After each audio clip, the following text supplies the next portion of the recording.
La sainte écologie, écologie intégrale et conversion pastorale. L'idée qui sous-tend tout ce que je vais dire, c'est la suivante. La conversion écologique est un enjeu, un sujet spirituel et moral majeur, à mon sens, et une composante incontournable de l'apostolat au XXIe siècle.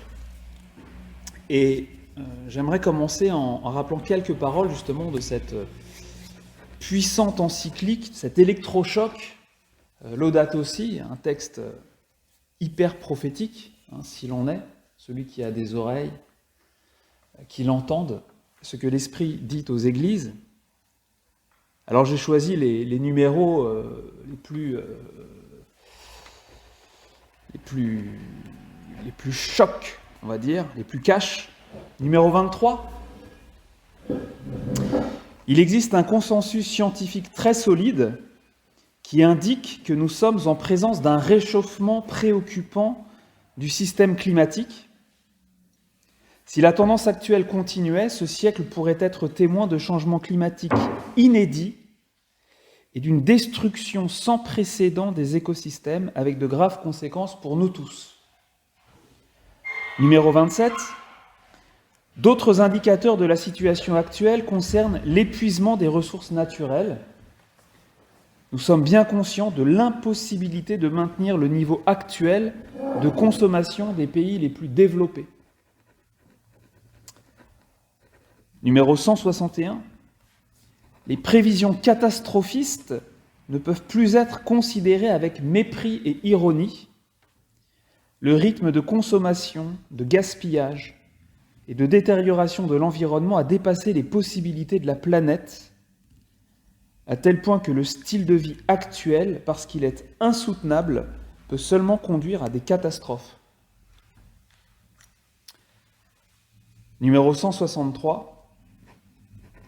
Essayons à présent de tracer les grandes lignes de dialogue à même de nous aider à sortir de la spirale d'autodestruction dans laquelle nous nous enfonçons. Bon, la lecture de cette encyclique m'a bouleversé, effectivement, et j'ai entendu cette invitation profonde et sainte du Saint-Père au numéro 19, « Oser transformer en souffrance personnelle ce qui se passe dans le monde ». Je pense qu'à l'origine de tout le chemin dont je veux vous parler, il y a ça, l'acceptation de transformer en souffrance personnelle ce qui se passe dans le monde. Alors j'ai beaucoup lu, j'ai regardé beaucoup de vidéos, des vidéos, des documentaires, des films. Je me suis beaucoup documenté. J'ai étudié la question du climat, la question de la raréfaction des ressources, parce que c'est des choses dont on parle beaucoup.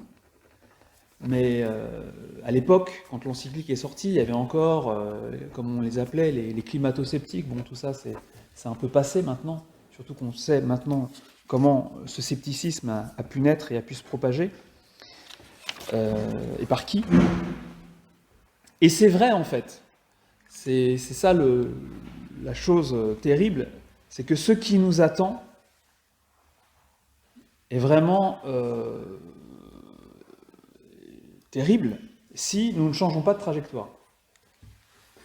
Et c'est de toute façon trop tard pour que le monde, que la vie demeure telle que nous les avons connus depuis que nous sommes nés, quoi.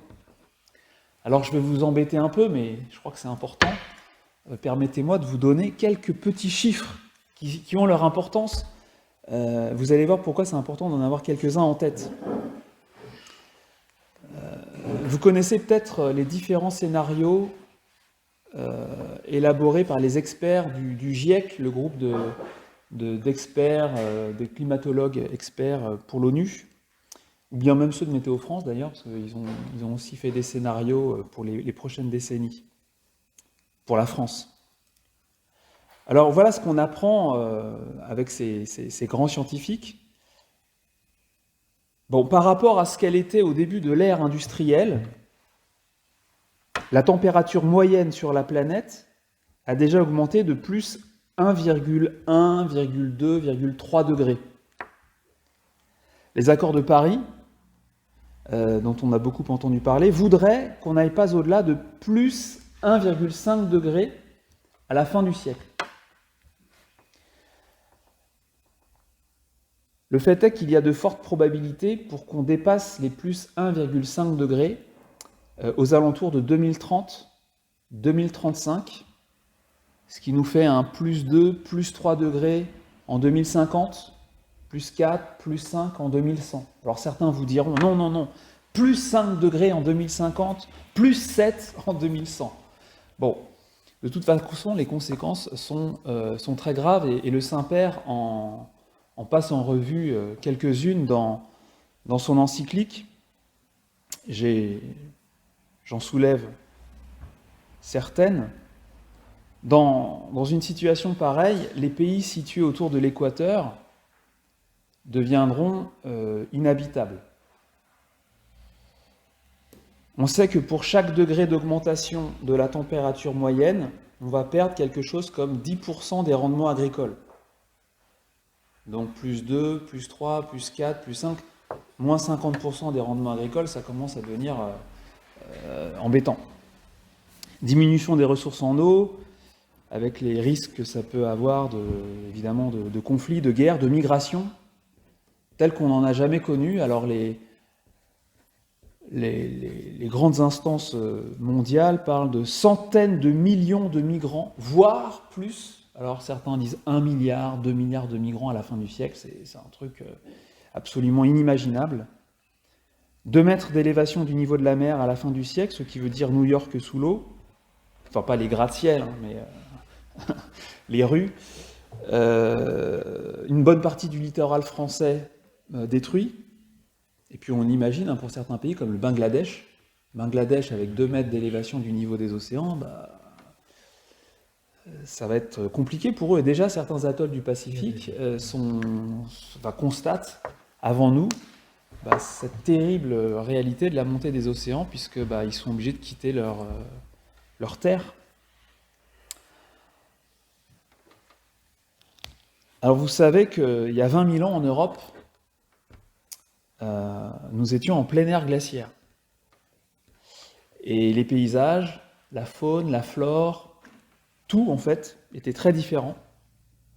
Or, ce qui a permis le passage de l'ère glaciaire au climat tempéré que nous connaissons et que nous aimons est une augmentation des moyennes de température mondiale de 5 degrés, étalée sur 5000 ans. Du coup, ce qu'on sait, c'est qu'on ne peut pas imaginer tout simplement les conséquences exhaustives de ce qui nous pend au nez, en fait, parce qu'aucune civilisation humaine n'a connu ce que nous allons voir. Peut-être certains d'entre vous ont vu le film Demain, de Cyril Dion à Mélanie Laurent, un documentaire vraiment génial que je vous recommande. Demain.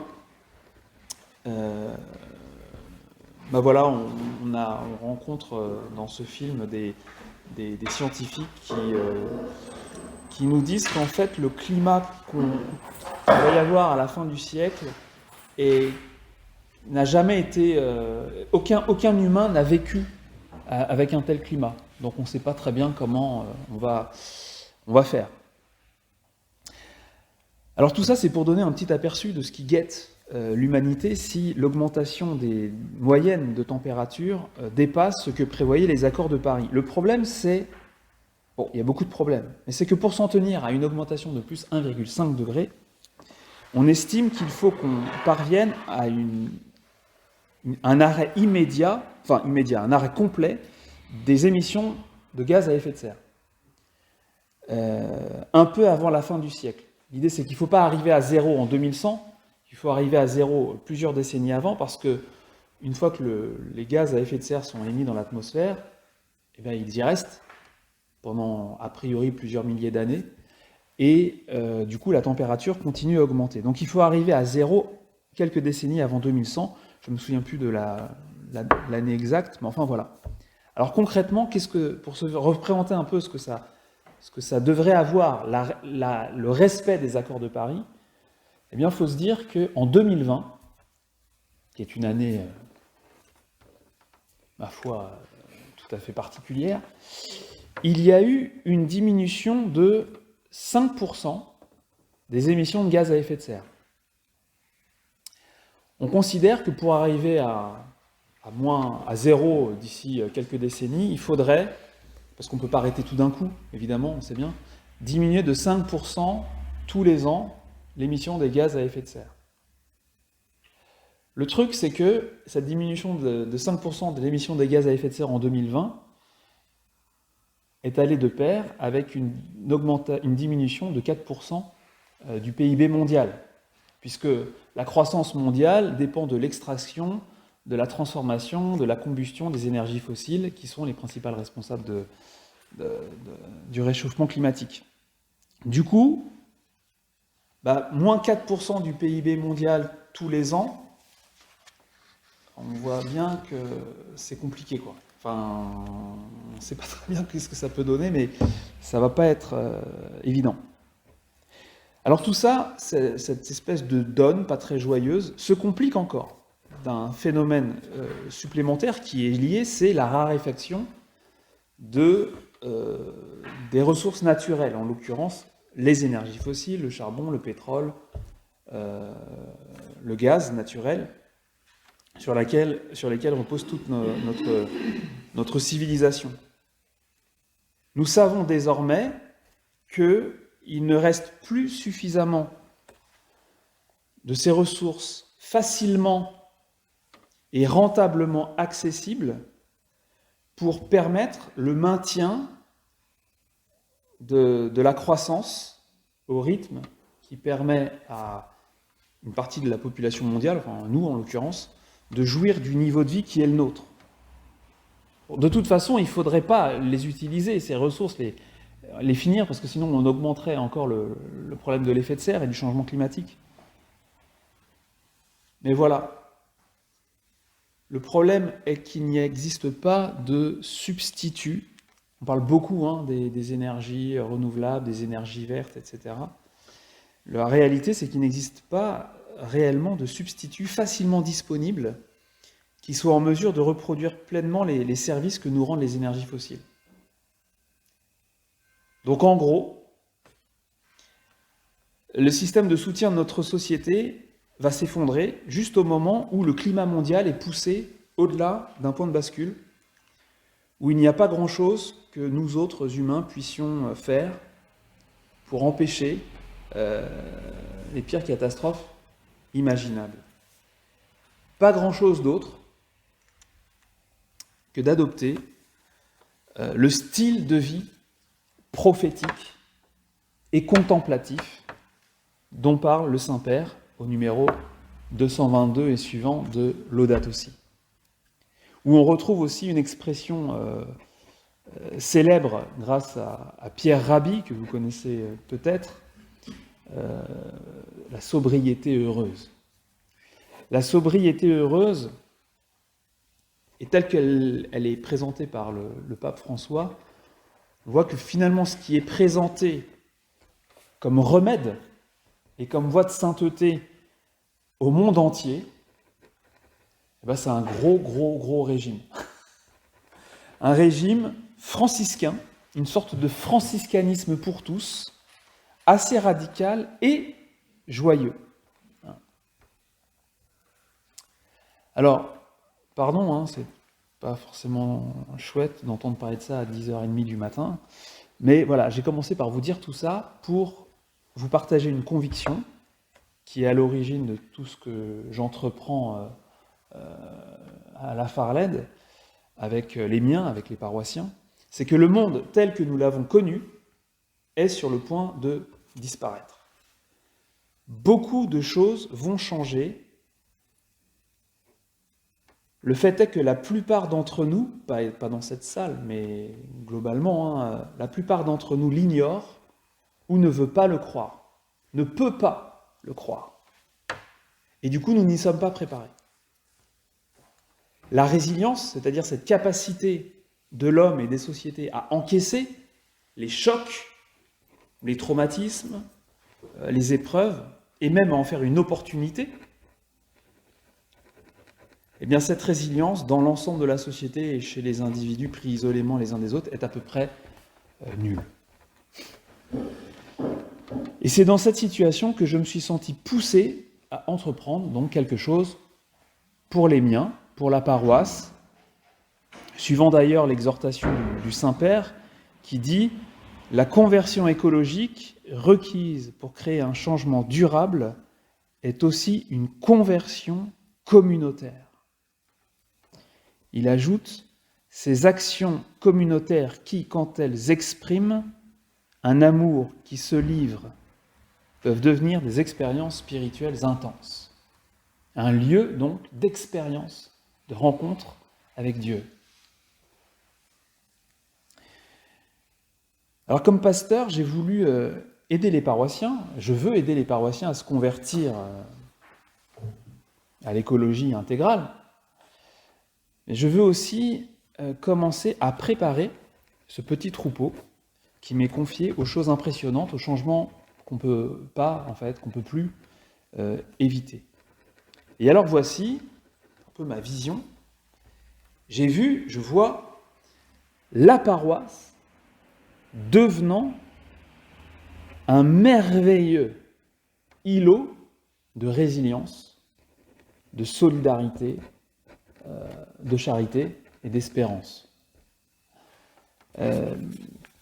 Vous savez bien que la civilisation chrétienne s'est édifiée sur les ruines de l'Empire romain, à partir de communautés de disciples vivant intensément de la liturgie et travaillant. Ora et labora. La culture chrétienne s'est progressivement constituée à partir du culte, la culture de la terre, la culture des esprits, une sorte d'harmonie avec le cosmos, l'agriculture, les arts, l'artisanat, la pensée, la solidarité, le souci des petites gens, tout s'est déployé ensemble, parce que tout est lié. Tout est lié, ça revient en boucle dans l'encyclique. Et tout s'est déployé autour du culte, à partir de lui, à partir de l'Eucharistie. Et je vous renvoie à ce document, enfin ce discours complexe, mais enfin magnifique, de Benoît XVI, lorsqu'il a rencontré les représentants du monde de la culture lors de sa visite à Paris. Comment la culture chrétienne est liée à la présence, la culture européenne, la civilisation européenne est liée à ces îlots de prière et de travail des moines. Et on retrouve ça aussi dans la conclusion de Deus Caritas Est, je cite, au numéro 40, « Dans le face-à-face avec Dieu qui est amour, le moine perçoit l'exigence impérieuse de transformer en service du prochain, en plus du service de Dieu, toute sa vie. On peut expliquer ainsi les grandes structures d'accueil, d'assistance et de soins nées à côté des monastères.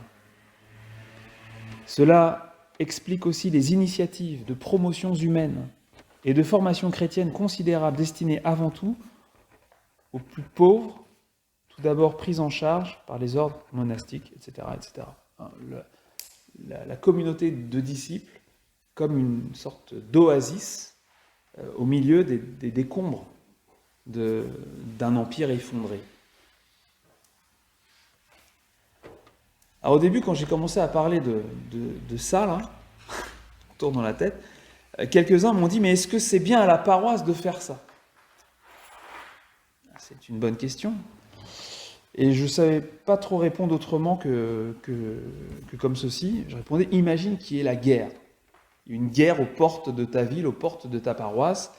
Est-ce qu'on se demanderait si c'est à nous d'aller ramasser les blessés, enterrer les morts, distribuer des vivres, dresser un campement ? Évidemment non, parce qu'il y va de la charité. Et pour nous, prêtres, de la charité pastorale. On y va parce qu'il faut y aller, on y va parce que les gens ont besoin d'être aidés, d'être aimés, réconfortés. Et je cite encore le Benoît XVI dans Deus Caritas Est, numéro 25, « La charité n'est pas pour l'Église une sorte d'activité d'assistance sociale qu'on pourrait aussi laisser à d'autres. Est-ce que c'est bien à nous de le faire ? Mais elle appartient à sa nature. Elle est une expression de son essence elle-même, à laquelle elle ne peut renoncer. Toute l'activité de l'Église est l'expression d'un amour qui cherche le bien intégral de l'homme. Elle cherche son évangélisation et elle cherche sa promotion dans les différents domaines de la vie et de l'activité humaine. L'amour est donc le service que l'Église réalise pour aller constamment au-devant des souffrances, des besoins, même matériels des hommes. Numéro 19. Donc c'est de diaconie, en fait, et d'évangélisation dont il est question. Et là, c'est un peu la pointe de mon propos ce matin. La nouvelle évangélisation, l'Église en sortie, la conversion pastorale. Ça n'engage que moi. Je trouve qu'on est très timide. On est très timide. Nous avons tous, ou presque tous, des choses comme des parcours alpha, et c'est génial. C'est très beau ça. Bon, ça a un peu souffert ces derniers mois, ces choses-là, évidemment. Il y a beaucoup de nouveaux convertis, de nouveaux disciples, tous les ans. Tous les ans. C'est merveilleux. Mais je ne trouve pas qu'il s'agisse vraiment de l'Église en sortie. Ça reste encore dans nos terres. Ça reste encore à la maison. Ça témoigne pas d'une communauté compacte dans l'apostolat, pour reprendre une expression de Jean-Paul II. Or, on est invité à aller en eau profonde, donc à quitter les terres solides, les lieux connus. On est appelé à perdre pied, à aller dans le monde, proclamer l'évangile à toute la création. L'expérience qu'on fait à la Farlette, qu'on commence à faire, on en est au tout début, c'est que ça a tout de suite un impact très fort auprès des gens. Donc c'est bien l'Église qui sort et qui rencontre les gens au cœur de leurs préoccupations, une des grandes préoccupations, et ça va devenir la grande préoccupation du moment. Vous savez bien que pour les militants écologistes, l'écologie est une religion. C'est une religion. Allez donc leur annoncer Jésus si vous n'êtes pas vous-même engagé dans la sauvegarde de la maison commune. Mais c'est impossible qu'ils vous écoutent, parce que qu'est-ce que peut bien valoir votre sauveur s'il ne vous rend pas attentif, s'il ne vous sensibilise pas aux cris de la terre, aux cris des pauvres?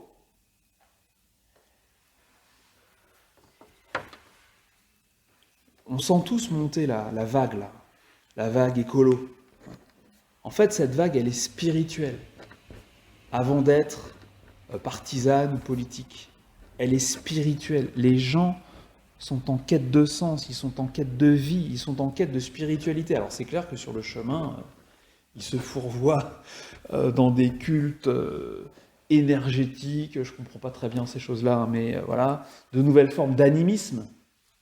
Gaïa, bien sûr qu'ils se fourvoient, mais justement, si nous ne sommes pas là, ils continueront à se fourvoyer.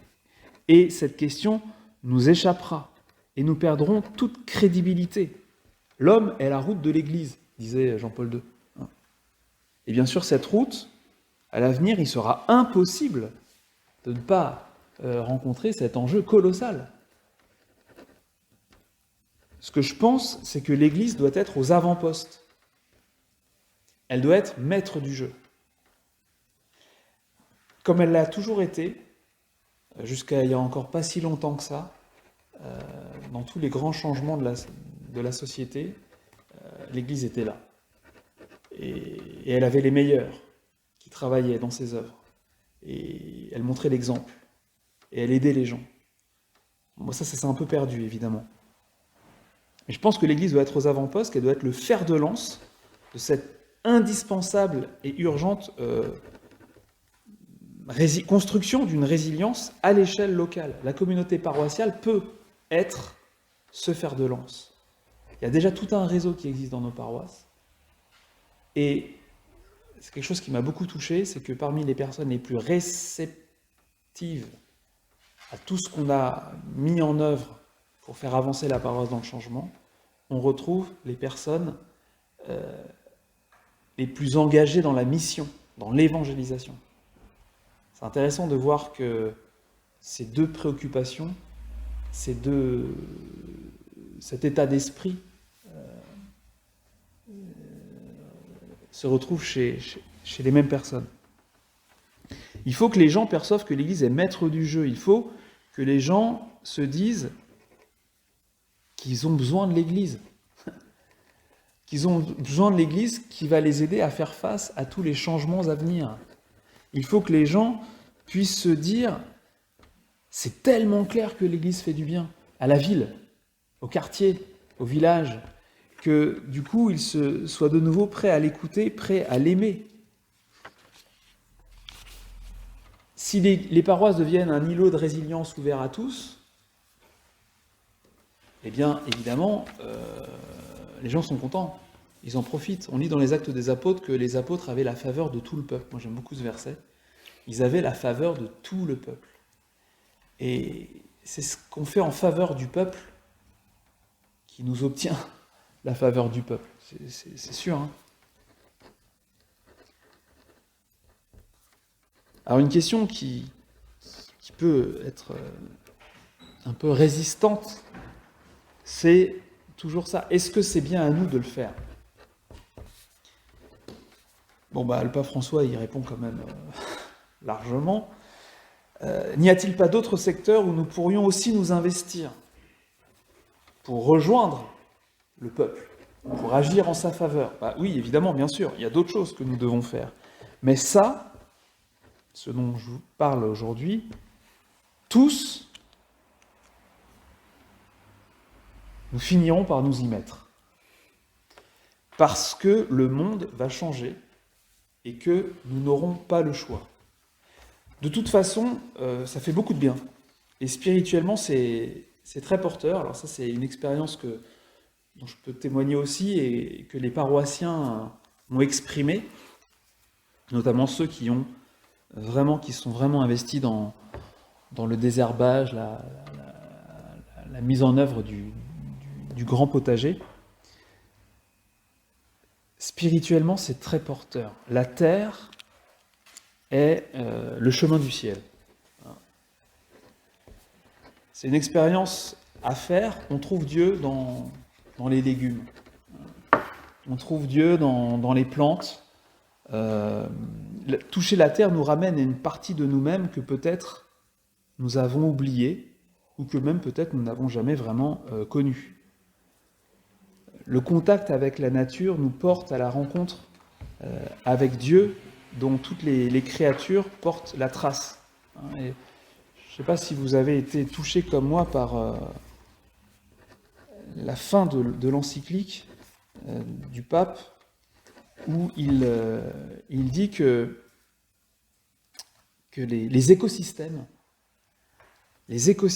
avec tous les liens qui entretiennent les créatures entre elles, reflètent le mystère trinitaire. Je pensais que la famille était reflet de la Trinité, mais je n'avais jamais pensé que les écosystèmes portaient aussi une empreinte, pas la même évidemment, pas spirituelle, de la Trinité. C'est le numéro 240. Les personnes divines sont des relations subsistantes. Et le monde, créé selon le modèle divin, est un tissu de relations. C'est magnifique. Et donc la nature comme lieu de contemplation, comme un lieu d'approfondissement du mystère. Donc spirituellement, c'est effectivement très fort. Alors je vais finir avec deux choses. J'ai hésité pour la première, mais je me dis, bon, tant qu'à faire, puisque je suis là, j'y vais. Je pense que vous avez entendu parler, au moins pour certains, de ce qui s'est passé au Japon dans les années 70, au sanctuaire Notre-Dame d'Akita. Bon, c'est pas drôle du tout, hein, mais c'est officiellement reconnu par l'Église. Il y a eu des messages de la Vierge à une sœur sourde qui, dans un langage biblique, en fait, ça c'est mon interprétation, hein, mais parle de tout ce dont je viens de parler. Alors, le message est court, enfin j'en lis juste un extrait. « Si les hommes ne se repentent pas, ce sera un châtiment plus grand que le déluge, comme on n'en a jamais vu avant. un feu tombera du ciel et va faire disparaître une grande partie de l'humanité, les bons comme les mauvais, n'épargnant ni les prêtres ni les fidèles. Les survivants se trouveront si désolés qu'ils envieront les morts. Voyons. Pour moi, ce message prophétique, qui est reconnu par l'Église, désigne le réchauffement climatique. Le feu du ciel, évidemment pas comme une punition, mais comme un châtiment au sens biblique, c'est-à-dire quelque chose qui est inhérent à l'activité humaine, inhérent au péché des hommes. Et donc ça date du 13 octobre 1973. Si les hommes ne se repentent pas, et je n'ai pas eu l'impression qu'il y ait eu beaucoup de chemin vers Dieu qui a été fait depuis, c'est un message qui est effrayant, mais vous voyez, quand on prend les pires scénarios établis par les communautés des scientifiques, les climatologues, etc., eux, ils ne parlent pas de Dieu, ils ne parlent pas de péché, mais ils parlent de délire dans le mode de vie des sociétés occidentales. La cupidité, la surproduction, le consumérisme insensé, etc. Et ils annoncent, du coup, toutes sortes de conséquences qui sont le feu du ciel, le réchauffement climatique. Alors l'écologie n'est pas du tout mon truc. Je deviens écologiste depuis que des écailles me sont tombées des yeux. Je le deviens par nécessité, et le fait est que ça fait du bien, c'est passionnant. On apprend plein de choses. Dieu a vraiment fait une nature absolument magnifique. À la Farled, conscient que le mode de vie à l'occidental déchristianisé s'inscrit en opposition ou en contradiction avec le cosmos, l'ordre voulu par Dieu, il y a un très, très beau message pour la journée de la paix de 1990 de Jean-Paul II, où lui, il est à fond sur ça, sur la question de l'écologie, mais comme souci de l'ordre que Dieu a inscrit dans la nature. Voilà. Et comme respect de cet ordre, faute de quoi, il ne peut y avoir que des conséquences terribles, en l'occurrence, journée de la paix, des guerres. Alors conscient de ce désordre, conscient des changements à venir, qui vont affecter considérablement l'ensemble de notre société, nous travaillons en paroisse à faire émerger les moyens d'une indispensable résilience locale, à l'échelle de la Farled, dans un joyeux esprit d'entraide. Pour cela, nous prônons une écologie intégrale, c'est-à-dire une écologie qui non seulement est respectueuse de l'environnement, mais aussi conforme à la nature humaine et à sa dignité inaliénable. Concrètement, que faisons-nous ? Comment voulons-nous promouvoir cette écologie intégrale ? Premièrement, la création et la gestion de terrains cultivés par nous pour favoriser la redécouverte du cosmos, mais aussi favoriser des habitudes de consommation respectueuses de l'être humain, de la nature, et promouvoir la permaculture en famille, parce que tous ceux qui ont des maisons, même dans les appartements d'ailleurs, on peut vivre des choses de cet ordre-là. Deuxièmement, la transmission de savoir-faire artisanaux pour s'affranchir de la culture du déchet et du consumérisme irrationnel et valoriser les talents, les compétences de chacun au service du bien commun. On s'échange des savoir-faire, on s'échange du matériel, on s'échange du temps de service. Troisièmement, échange culturel et artistique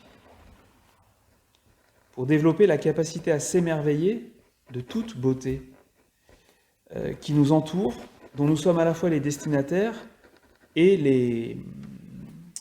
les auteurs, et pour partager aussi en profondeur avec nos semblables autour des valeurs et des sujets graves qui ont toujours été inspirés qui ont toujours inspiré la littérature, l'art,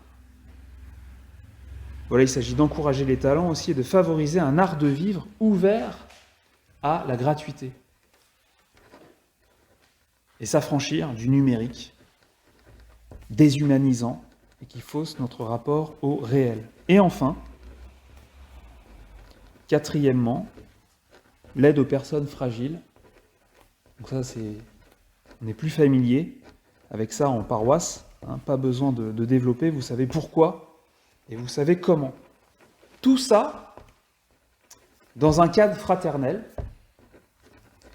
et pénétré d'action de grâce, de louange, d'adoration.